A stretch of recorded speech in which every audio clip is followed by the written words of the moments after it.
Work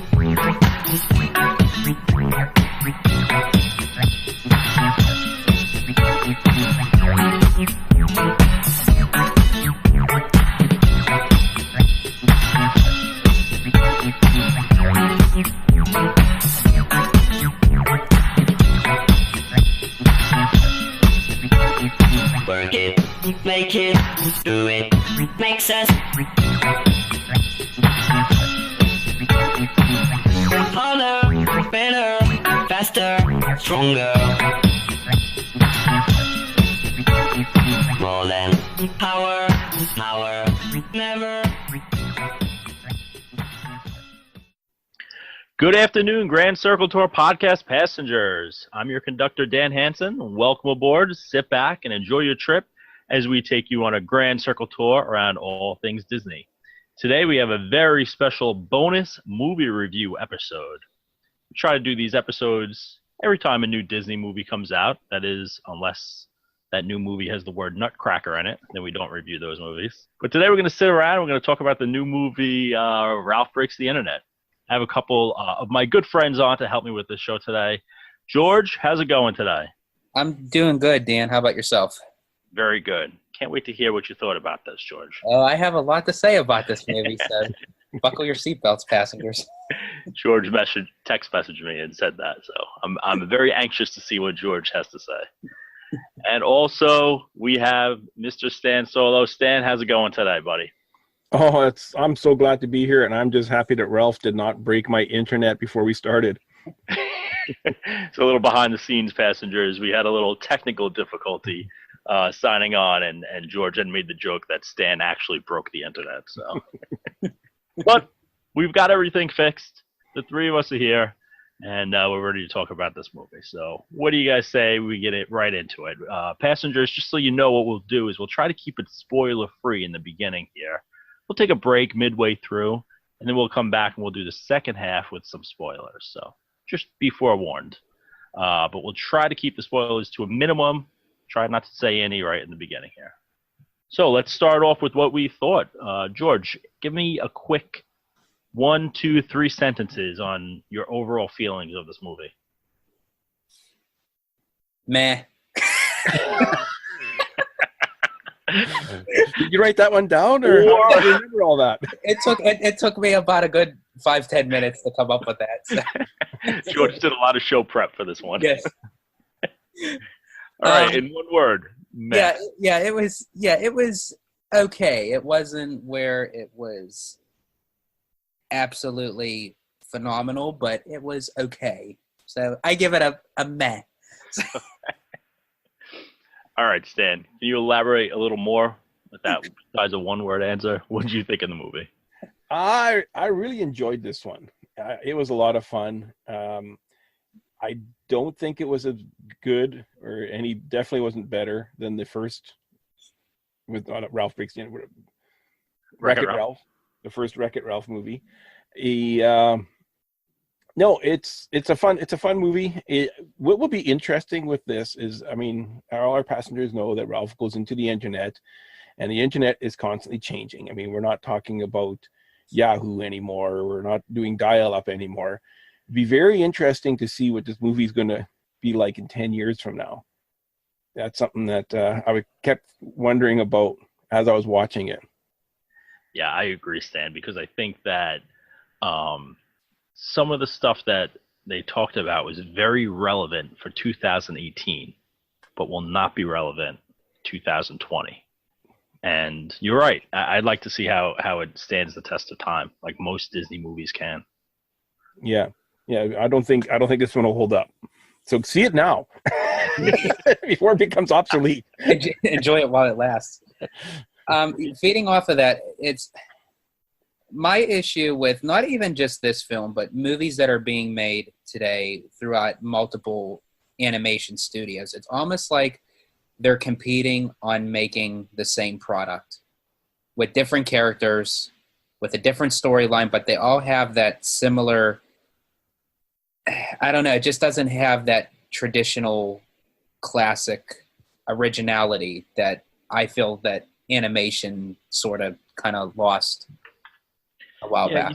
You see, George, like when the original Wreck-It Ralph came out, I actually loved the animation. I thought it was great. Yes. I thought that's what saved the movie, for Yeah. kind of a meh movie, in my opinion, the first one.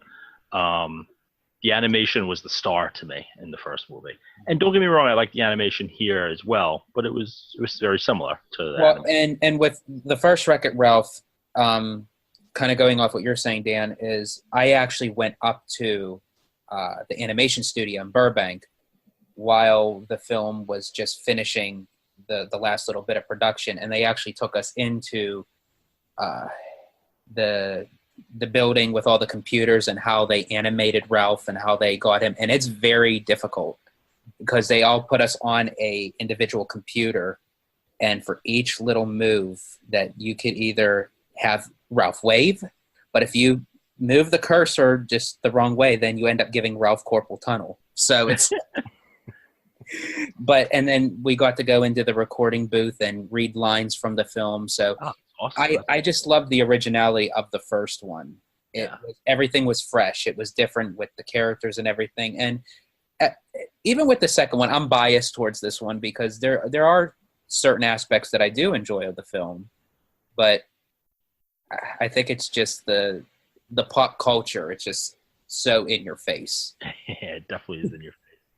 I'll give you my 3-sentence review. And I swear, passengers, we actually have not talked about this beforehand, but we have Stan, who seems to have, I guess, liked the movie.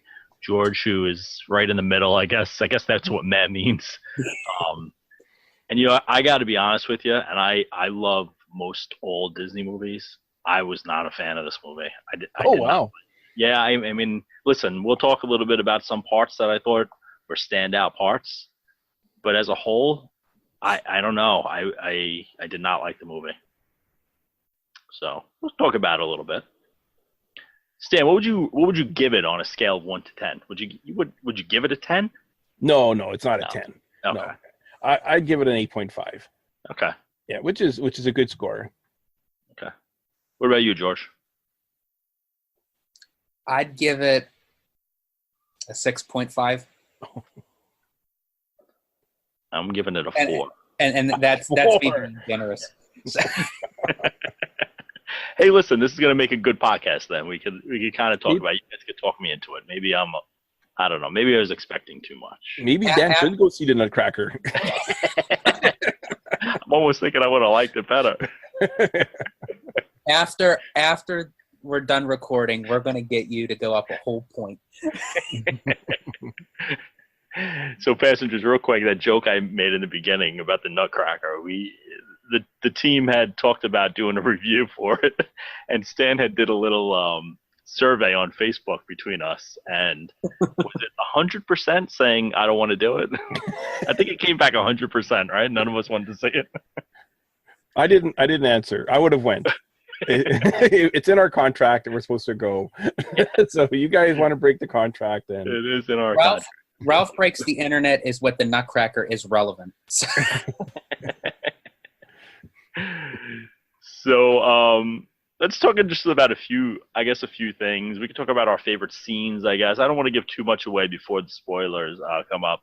But I think one scene in particular that is not a spoiler, because if you've seen any of the previews, you know what's about to happen, but you have a scene with all the Disney princesses. And I guess we could talk about that a little bit in the non-spoiler portion here of the show. But what did you guys think about that scene? Stan, what did you think? Yeah, that was the highlight of the movie. Like, let's face it, seeing the princesses all together, and they were funny. I mean, it wasn't just they were there for the fact of being there. They had some really good lines. I love the is it Merida? Yep. From Brave. Yep. She had the best line of the whole lot. Can we say most of the line you couldn't even recognize what she was saying? I laughed so loud at that part. Yeah, that was pretty funny. Yeah. What about you, George? What did you think of that scene? That part was actually surprising for me, because I thought the way the still photos and the trailers looked, I thought that was going to be the nail in the coffin for that whole movie, and it ended up being my favorite part. Any scene of the princesses, it actually highlighted it for me. And I thought they did it very well without overdoing it. And I thought that they kind of made fun of themselves, but in real time, like of how they are like as princesses themselves. And the way that they just banter off of one another, it was perfect. And I think the genius part of it all, I mean, some of the princesses, the original princesses, are the voice actresses are no longer with us. However, they got all the original voices, for Jasmine, for Rapunzel, for Tiana. It was, Yep. I honestly think that if they hadn't, it wouldn't have been the same. Yeah. If you look at the list of all the actors credited for this movie, I mean, you guys ever play 6 Degrees of Kevin Bacon? This is a movie that you could use because you have so many actors that do little cameos in this movie. And, we could get into that in a little bit, but you're right. Elsa and Anna, they were all there. All the original voices, they were all there. So. And then during the spoiler section of the recording, I do want to go back to the princesses because there was that ending part that I definitely want to talk about. All right, we'll definitely bring that up again. Listen, I knew the princess scene was happening. I remember seeing it. What movie was it? I forget what movie it was, but I was in the movie theater and I saw a preview for this movie, and they did that scene real quick, and I thought, wow, that's going to be hysterical. And then as I seen it more and more, George, I kind of had that feeling of, oh no, this is not going to go well. I liked it. I did like the scene. Am I the only one that just felt like it was a little bit of a Disney commercial though? Like, I just felt it was very commercially. It was very promotional to the Disney brand, definitely. Yes. And I get it.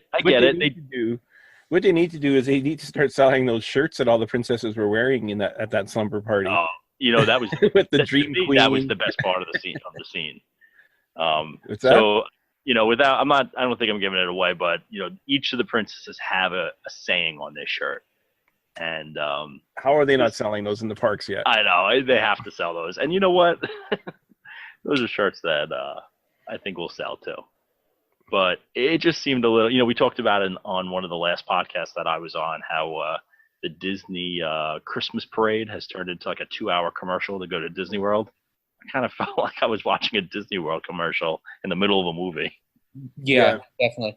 But the one smart thing that they did with this one was I like how they meshed together to get boys and girls to go see this movie, because Wreck-It Ralph was more gearing towards boys. So to add the Disney princesses in, I thought they got a lot of girl audience. Yeah, in the that theater. was a good idea. So what do you guys think of the actual story, the plot of the movie? Oh, there was a plot? Oh, okay.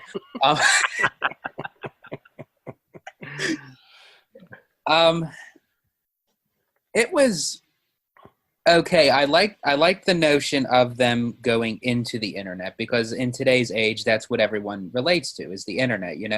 A lot of people don't go to arcades anymore and play the traditional, arcade game. Me personally, I would, but kids nowadays, I think Disney was leaning more towards the generation of with the internet. So I thought that in itself was fine, but just wrap the story plot around the internet, I thought was very weak. That they could have done so much more using the internet. And to me, they just used it as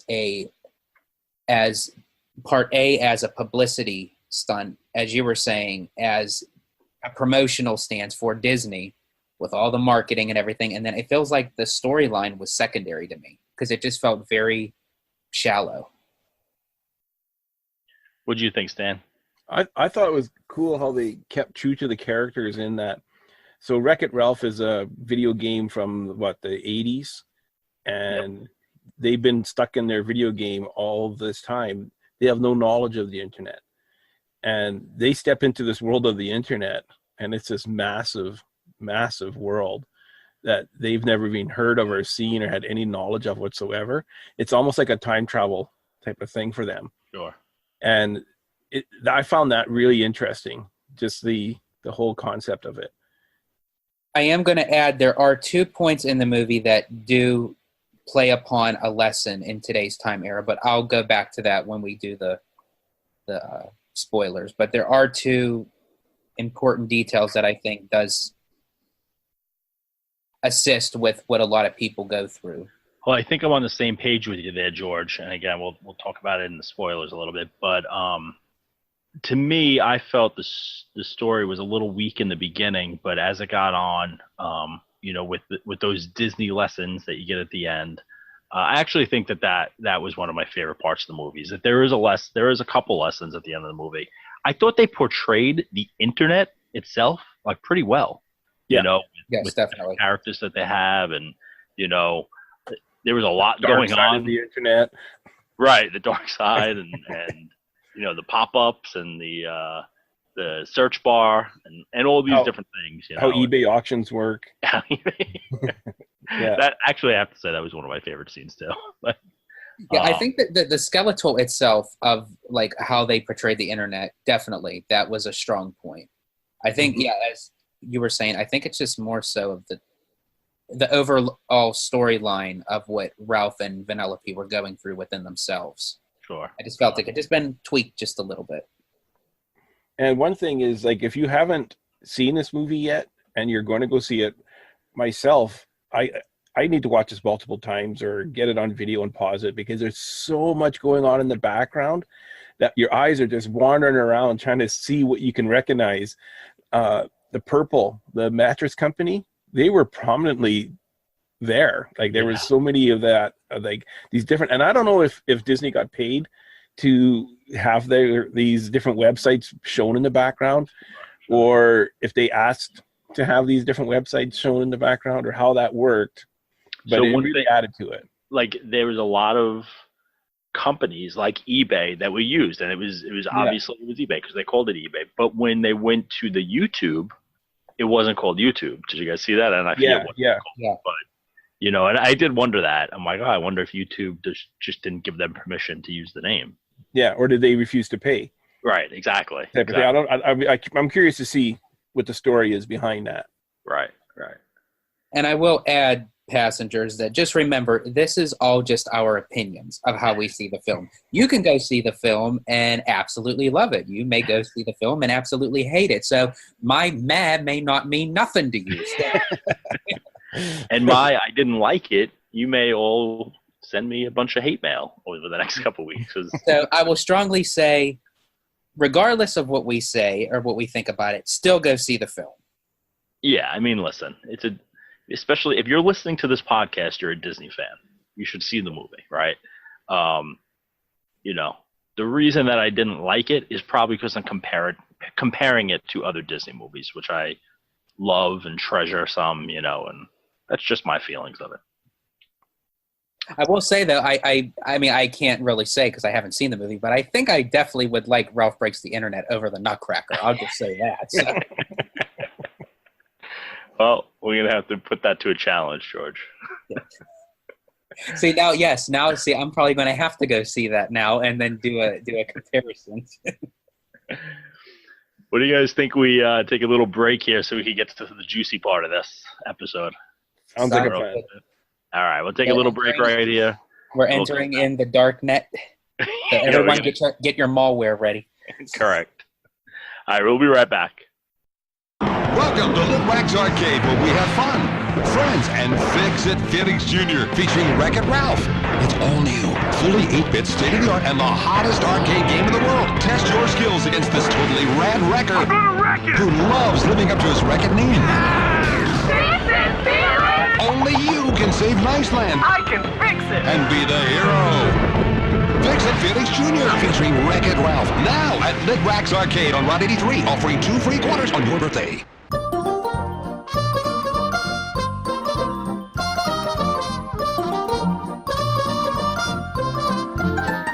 We are giving away a brand new sold-out limited edition Splash Mountain POP vinyl. To enter our contest, just join our Grand Circle Tour Podcast Magic Ticket Holders Facebook page. Want more entries or already in the group? For every friend you add, you will get another chance to win. Share the post. Get even more chances to win. More great giveaways will be added throughout the month as well, so keep your eyes and Mickey ears open. And keep referring your Disney friends. Welcome back, passengers. It's time for the spoiler part of this podcast. You have been warned. We are going to talk a lot about what actually happens in this movie right now, and be very specific. So if you have not watched the movie, or you do not want to know what happened in the movie, press pause, download this episode, and listen to us later. So how is Jason going to edit this part when he hasn't seen the movie and doesn't want to be spoiled? Too bad, Jason. This part may not be edited whatsoever. It depends when you're listening to this episode. If it's the week after Thanksgiving, you're probably not listening to an edited version. All right, guys, let's start off with my favorite question when we talk about these movie reviews. What was your favorite new character? Stan, what was yours? Oh, crap. What's his name again? What's his name? J.P. Stanley. How can I not remember a name like Stanley? Family. Oh, now I get it. Now you get it? Holy cow, good thing we're having this show. Okay. Okay, Stan, I'm ordering you, go back to the theater. Go back to the theater and watch it. This time, turn my hearing aid on. Okay, I finally family. Now it makes sense. Now it's all coming together. Okay. Yeah, no, he was awesome. He was my favorite character, along with the one. I know, Dan, I know which one is yours, and I have to agree with that. It's an awesome character as well. So I'll just jump, George, if you don't mind. I'll jump into mine. Go for it. I love Nosal. I thought Nosal was the best. Actually, there's a little story behind Nosal too. Do you know who he is? The actor? I don't even remember the actor's name, but do you know what he voiced? He got Alan. Yep. I can't pronounce his last name, but he did King Candy. He was King Candy in the first movie. Wreck-It Ralph. Oh, exactly. Wow. I thought that was a really clever thing that they did. But I love Nosal, and for those that haven't seen it, Nosal is basically your search bar, and I feel this. Just like Nosal was talking to Ralph, is how I feel the search bar talks to me sometimes. Oh, yeah. You start typing and it suggests something completely different. And you're like, what? That's not anywhere near what I was about to type. You type B and right away it's searching ballet slippers for you. Disney would make a killing if they teamed up with the software of the computer world, and anytime you type in something, there's More that pops up on your screen. No. We just got rid of the paper clip. We don't need More. Yeah, right. The paper clip. Surprised he didn't make an appearance, and maybe he did and we just missed it. Yeah, right. But some of the things that he said was really funny. And again, I have to watch it again to really get the jokes. But I remember Nosal spitfiring joke after joke, and I was laughing like out loud in the movie theater at those. So. George, what about you? Did you have a favorite character? I did. My favorite character actually only showed up 2 or 3 times. He had absolutely no lines in the movie. And believe it or not, I tried searching it to remember his name because it was something so simple, but I probably dozed off or something in the theater. But I can't remember his name. He kind of was, he was Spamley's little sidekick. And he had like these bulged eyeballs, and he would hand over like the unwanted items of the internet, and his arm would be like a spaghetti noodle that would just stretch out. Just go out. Like Mork or something like that. Yeah, it was like one word. It was like a short word, simple for his name, but I can't remember. But he just, I don't know. As I said, for having no lines, he just tickled me, and he had like 1 or 2 scenes in the movie. And he just appears out of nowhere. Yeah, he doesn't come back.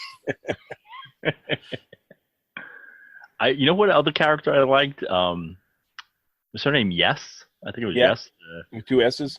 Yeah, 2 S's, right? And then her assistant was Maybe, which I thought was funny.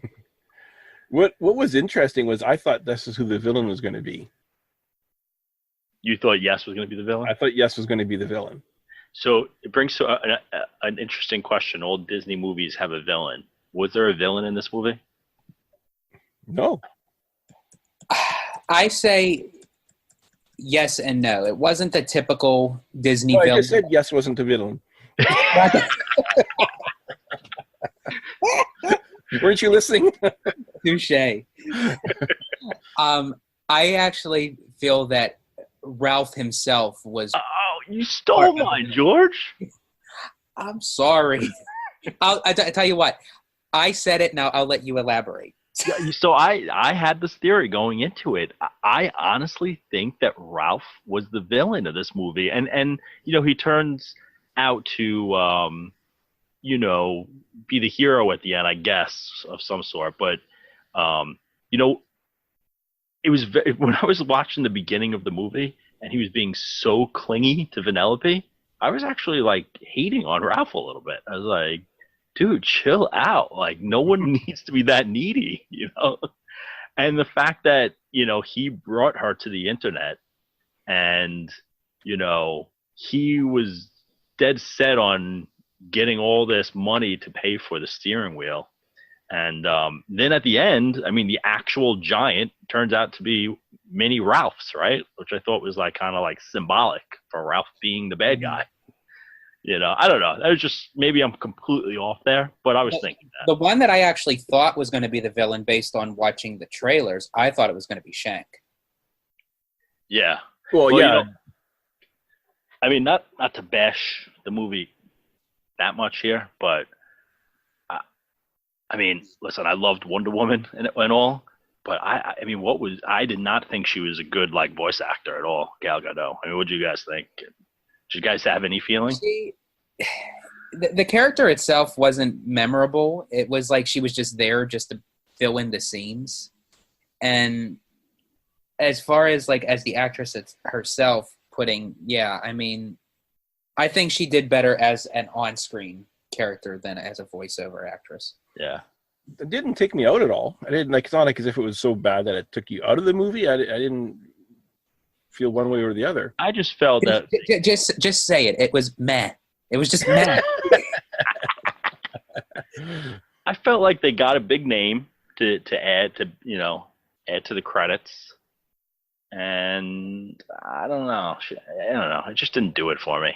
I don't know. Maybe I'm being overcritical, but that's just how I felt. But, you know what would have been a real twist in the movie is if all the Disney princesses became possessed. And what? By the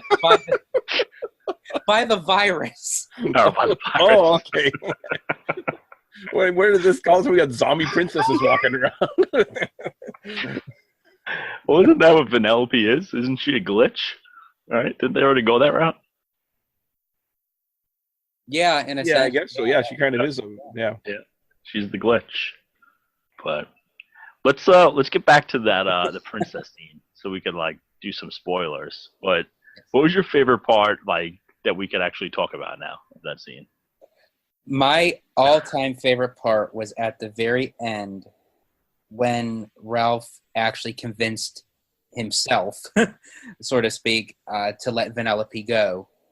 And when he was falling and the Disney princesses came to his rescue. Yeah. They weren't the damsel in distress. Like That was they funny. pulled off all their ways that make them, unique and everything. And Jack and Gus from Cinderella. Oh, that was great. Yeah. That was awesome. Yeah. And when they actually made a dress for Ralph to fall into, and he fell into Snow White's dress and then laid on the bed sleeping. And then Tiana comes over with Naveen and he gives him a kiss to wake up. And he goes, Frogger? Frogger. That was funny. You know what? Maybe I did like this movie more than I'm letting on. That they would make a good superhero team, those princesses. Power of the Princess. Yeah. So that was out of all the scenes, I mean, I had to be laughing for about 3 straight minutes. Like I didn't even know what was going on after that because I just had to stop myself from laughing. Right. Stan, did you have any memorable princess moments? Well, it's hard to top that. The whole way they just jumped into action. Yeah. I loved. Did anyone notice Pocahontas? Her hair was always blowing, like in the wind. I guess you would say, like her song. Like they were obviously like not anywhere outside, and her hair was just like free flowing the whole time. What I was waiting to see in the My Disney Experience app when they were in there was for it to crash and to have the Stitch come up and eat the page and then have to reload or reboot. Every time I go on My Disney Experience webpage, it never fails. At some point or another, Stitch eats the page. Oh, every Disney World geek would be laughing their heads off if that happened. I would actually do one better. Have Stitch come up and eat the page, and then have the 7 dwarfs line up saying, okay, we're working on it. You know? Yeah, exactly. Oh, that's too funny. And just all the whole Disney Experience part was the highlight of the movie, like the stormtroopers and C-3PO telling the princesses it's time to go out there again, and the little girl playing the trivia game to find out what princess she's going to be. Oh yeah, right. John Williams music of the from New Hope. Yeah. And then Stan, you also mentioned to us earlier that there was a certain Disney character that made a little cameo that a lot of people may not know about or kind of forgot, as time went on. Yes, Humphrey the Bear in 2D, no less, was in the background during the Disney Experience app part. And yeah, that was put a big smile on my face because he's kind of becoming like almost our Grand Circle Tour mascot, that Humphrey the Bear, ever since Elisa first mentioned him. And for our passengers that don't know, he's that bear that with the Ranger back in, what year would that have been, 1967, 1965 that cartoon came out? I believe so. Yeah, my favorite Humphrey the Bear was Rug Bear with Donald Duck for the open season. That one was my favorite. That's the one that got me introduced to Humphrey. Yeah, well, he was doing the bump in the movie where he's walking, picking up the garbage, bump. Right. And now, to be honest, when Elisa first brought it up, I was like, who? Well, yeah, exactly. And then she explained it to us, and the light went on. We were, oh, yeah, I remember Humphrey. I was so stoked when I saw him there. There's our Humphrey. I know, right? I think that was a good part of the movie was that there were so many Easter eggs. I mean, Stan, you mentioned before, it's a movie that you have to sit back and watch again and again and again just to be able to catch all the Easter eggs. I'm sure if you Googled right now, like Easter eggs from this movie, I can't imagine how many that they actually put into this. Oh. What were some of your favorites? Stan, do you want to go? Well, the Humphrey was the Humphrey. The Fantasia Mickey was in there. Yeah, that was great. Yeah, that one was a good one. I don't know, just all the websites. Well, I actually have one. I don't know how accurate it is. I saw it on a couple YouTube, and it was a YouTube video. And when I went back on it and watched it, it kind of made some sense that the young girls in the very beginning of the movie that were playing Sugar Rush that actually broke the steering wheel. There were certain aspects of, like the one girl had a rainbow on her shirt. You can't see it. It's very small. And it's the same emblem as the Sunnyside Daycare on Toy Story 3. Okay. And when you go back during the time frame, when the movie first came out in 2010, they were preschool, kindergarten age for the kids that were in the was it the butterfly room or the caterpillar room? One of the ones where the kids were all going crazy with the toys and pulling them apart and everything. And there were several girls that were there at preschool age that looked similar to the teenage girls 8 years later that were playing Sugar Rush. So I don't know how accurate that was, and I forget the YouTube video, the person that came up with that theory. But after watching it, it actually did make sense. Yeah. Pixar is known for that, and Disney is known for doing those type of things where it's a consistent, throughout their movie to movie.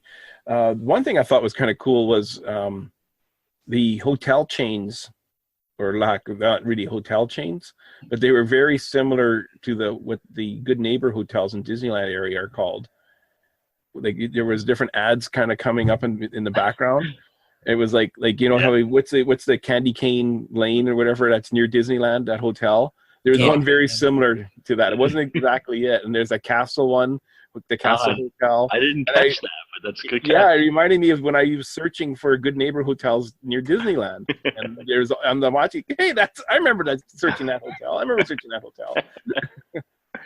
Stan, what did you think about all the Star Wars references? Oh yeah, that was awesome. Are you kidding me? And you know what? And that gave me hope for my theory that there's going to be Star Wars references in Toy Story 4. Yeah, you were the one to say that first, so. Yeah, so if they don't have it in Toy Story 4, I was right about Ralph. Yeah. You were right, just the wrong movie. Yeah, exactly. But yeah, no, the stormtroopers running around chasing him, the John Williams music, of course, was a highlight for me. The look of C-3PO was a bit different, but interesting nonetheless. Kind of remind me of the old Droids cartoons. That C-3PO. Yeah. And then we can't forget a brief cameo. He didn't have any lines, but of the late great Stan Lee. Yeah. As a that pop was awesome. figurine. He was speaking to, I believe, Iron Man at one point, right, in the background. Mm-hmm.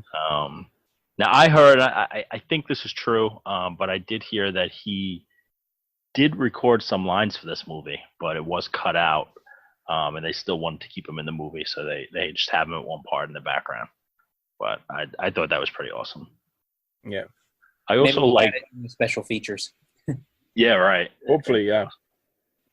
I loved the Groot scene, when they're all asking him questions. And of course, his answer is always, "I am Groot," and everyone reacts like they know what he's talking about. And it's another example of like add Vin Diesel to the list of people that were in this movie. Right? Yeah, exactly. Yeah. I take it as Ralph Breaks the Internet is Disney's way of showing off their products and how much they bought over the years, just to say to the other studios, see, this is what we all own now. So, take that. There was no Simpsons in there, I don't think. Maybe there was. The one thing that I thought was really weird, and I don't understand why it was in there, was that Batman sound effect with the and they had when they cut scenes between the princesses. Did you catch that? That one. Yeah. Why did they use the Batman sound effect? Could they not have come up with something better to cut that scene with? It just kind of seemed weird all of a sudden, and it got a credit scene in that, courtesy of DC or whatever, Batman. Yeah. I was waiting for the Na'vi to ride in on the Banshees.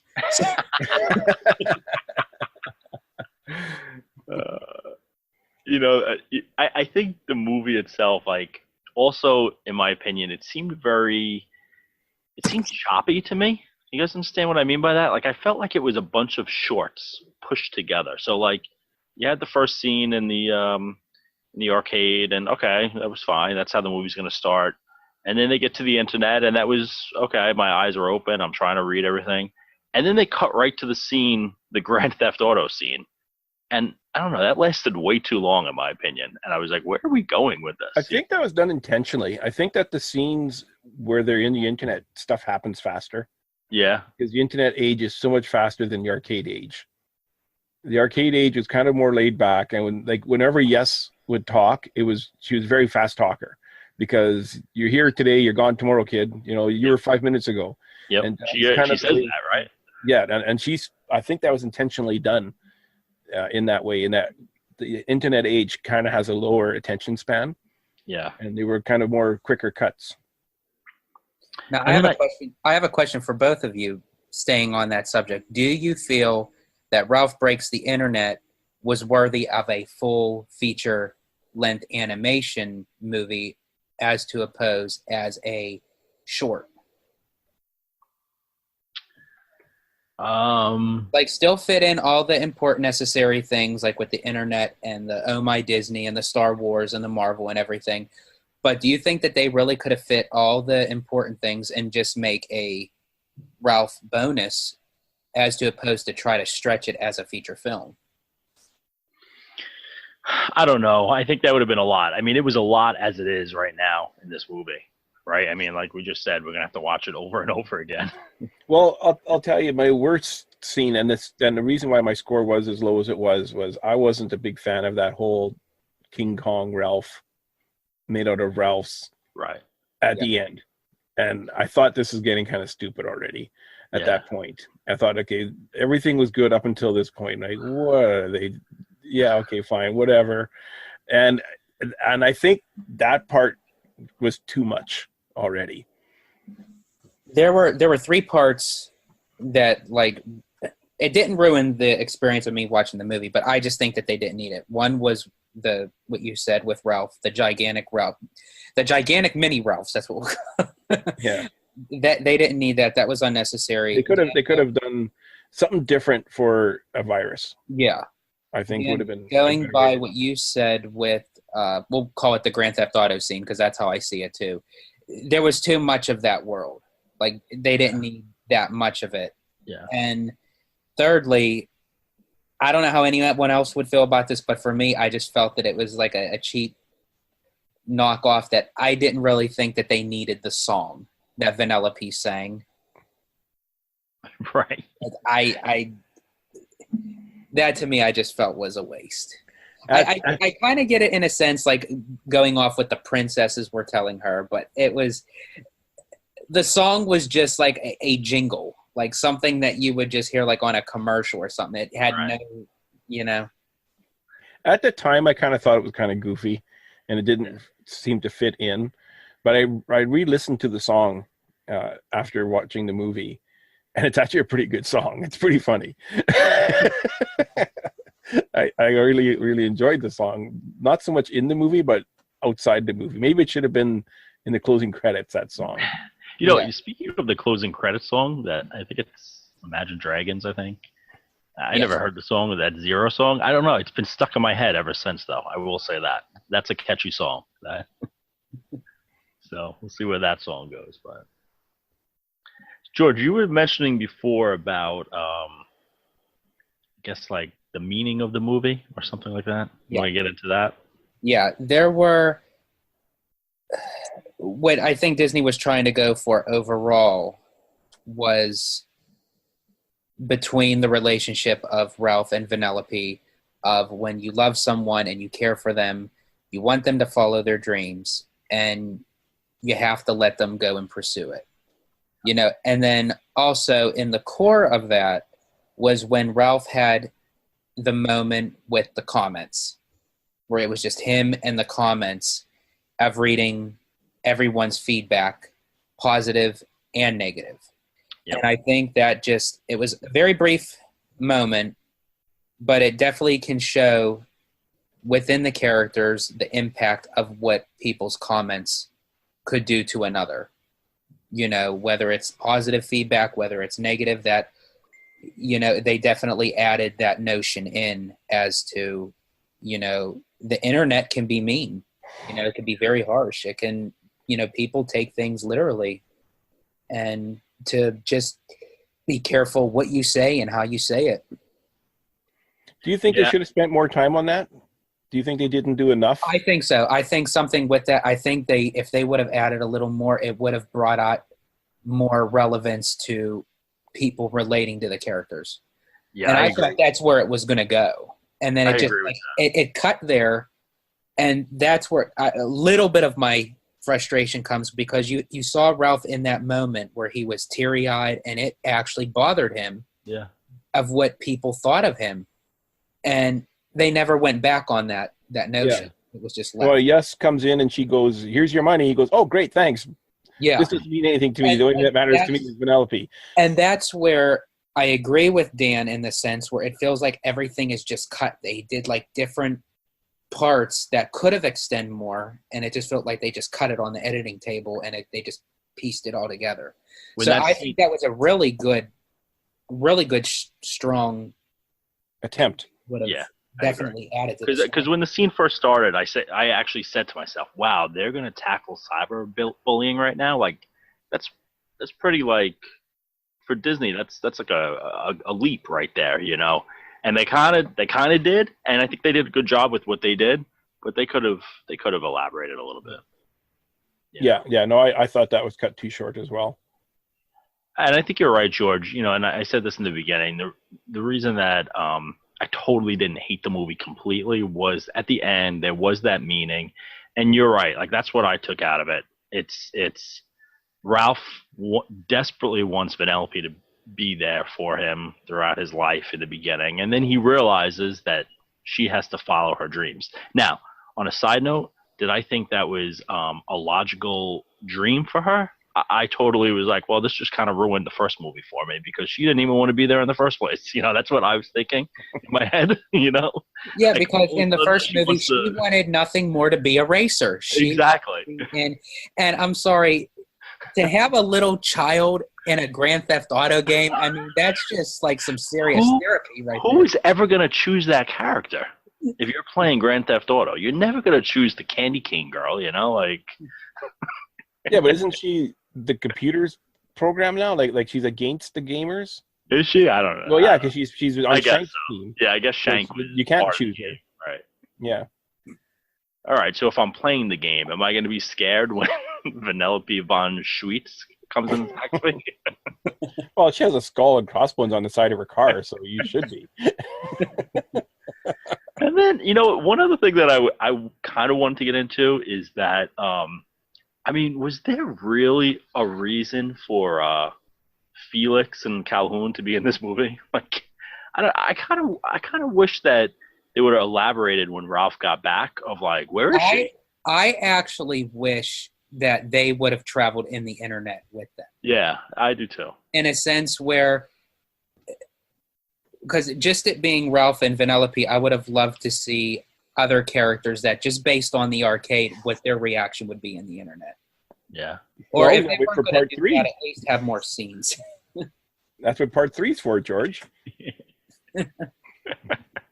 You never know. And they threw that like little like side story in the very beginning of them having the other drivers as their children, and then like I don't know, they kind of I mean they brought it back up at the end, but like the whole middle of the movie they never even talked about. Speaking of which, at the end, I love when they were explaining of what it takes to be a great parent and how they got through, and it's like the sound effects just cut them out, and it's like, wow, too bad all the other parents in the world don't know that. That was funny. They should all hear that. Oh, I also liked where Felix goes to get a root beer, and Ralph says, "You don't drink root beer." I do now. I do now. That was funny. So let's actually talk about the end credit scenes for a second. What did you guys think about those? What did you think, Stan? Well, the first one I absolutely loved. It was so bang on with the little girl going, they missed parts that were in the trailer. We commented on that ourselves on different episodes where we go, what about the things that happened in the trailer we didn't get to see? Yeah. Like I think Disney's last 5 movies had that. Yeah. So the story behind it that I was reading online, I was reading an article, is that they actually did cut that scene. That was originally a scene in the movie that they cut out. And then Disney realized, hey, we can't keep doing this. Like we promoted with this scene, so we have to put the scene in. And the way that they then added the first part of the girl saying, "Hey, where was the scene?" I thought that was pretty brilliant, to be honest. You know. Yeah, it was very clever, and I actually enjoyed it better as a after credit cutscene rather than actually put it in the movie, because I like just having that standalone moment where you could just sit back and have a laugh at watching this poor rabbit just explode with pancakes. No, the trailer that we saw where Vanellope and the princesses were just kind of basically having a slumber party and they're sitting in the room, that trailer was like the biggest trailer that for this movie. I was convinced that was going to be a post-scene credit, that it wasn't going to be in the movie. So I got it part right. There was a trailer part that was in the post-scene. Did you guys hear the parts of that were cut? About like the Snow White part. Did you hear about that? So each princess, they were going to elaborate a little bit about why they are who they are and why they act the way they act. And Snow White, she always has her hands out. It's because she's blind. That's what they said in the original script, that she can't actually see. And they cut all that part out. And each princess had like I guess deficiency. Huh. Yeah. So Another reason to buy the Blu-ray when it comes out. Hoping that's going to be on there. What'd you think of the final scene? Can someone please explain that one to me? Because Same here. I didn't get it. So, do you guys know what a Rickroll is? You guys don't know what a Rickroll is, do you? Is that where you get they tell you something, they do something different? Like A Rickroll, it is a bait and switch, but it's Okay. with Rick Ashley is the singer of that song "Never Gonna Give You Oh, Up," okay. Right. and it's known as one of the cheesiest videos of all time, right?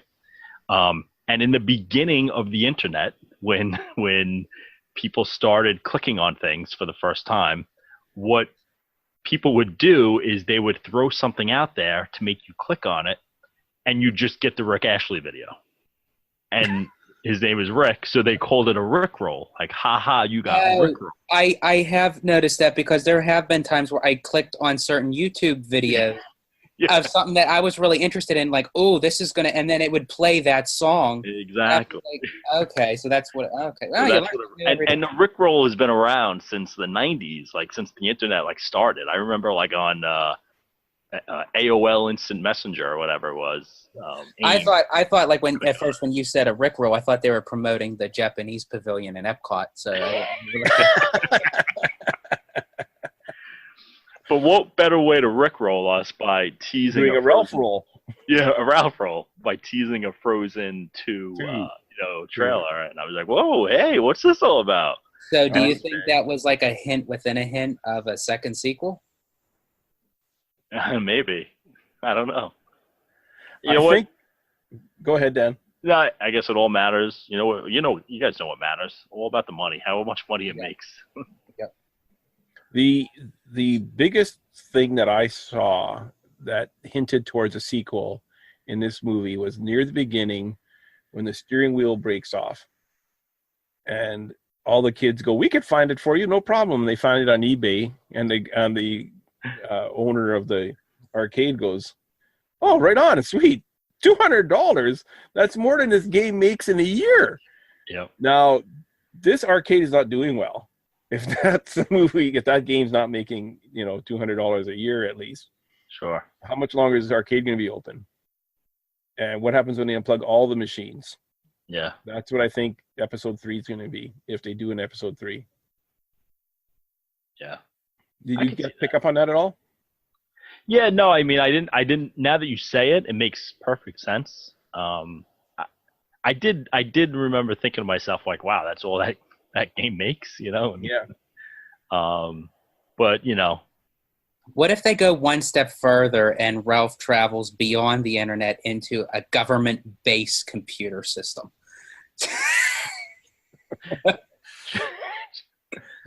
George, you should start writing movies. You want to play a game? And then all of a sudden, Rick Ashley's there singing. It's This like, is the- wow, this that's is the really what weirdest- the government's all about. This is the strangest movie I've ever seen in my life. Well, guys, getting back to the station pretty shortly. Anyone have any final words here, George? Meh. No, sorry, I had to. As I said before, it was an okay movie. It wasn't like the best, but it was okay, and I definitely will want to see it again to see any other hidden Easter eggs. Or just watch them on YouTube. That too. Yeah. Yeah, right. So, yeah, I'll probably save the money. So, Or BuzzTube, whichever the case may be. Stan, what about you? Any final words? I think you should go see this before it becomes obsolete. And what I want to know is, Dan, did we improve your number at all? Are you up from a 4.5? I laughed a lot in this recording as I reminisced. So yes, I will move it up to what did I give it, a 4.5? I think so. If anyone listened to our best music of the Disney, you know how my rating systems work. And Now he gets 1,000 points. I'll bump it up all the way to a 4.52. I have a final word. I'll say that Say that again. What's that? No, I was going to say before you give your final let. See, so my mad did matter. I'll say this. I think, George, Stan, like you said, in 2 years from now, 5 years, 10 years from now, if we look back at this movie, I wonder how much is going to be that obsolete, and I wonder how many times we'll be like, oh, I remember that. Oh, I remember that. You know. But I do know this. When I look back at the year 2018, and I think about that Disney actually made a sequel finally that was probably better than the original, I'm going to think, yep, that was Incredibles 2. And I'm not even going to think about Wreck-It Ralph at all. Because that's my opinion of the movie. So, all right, we are getting to the station, ladies and gentlemen. Thank you very much for sitting with us and listening and reminiscing about this movie. I think we all had a great time. So with that said, we will see you real soon, and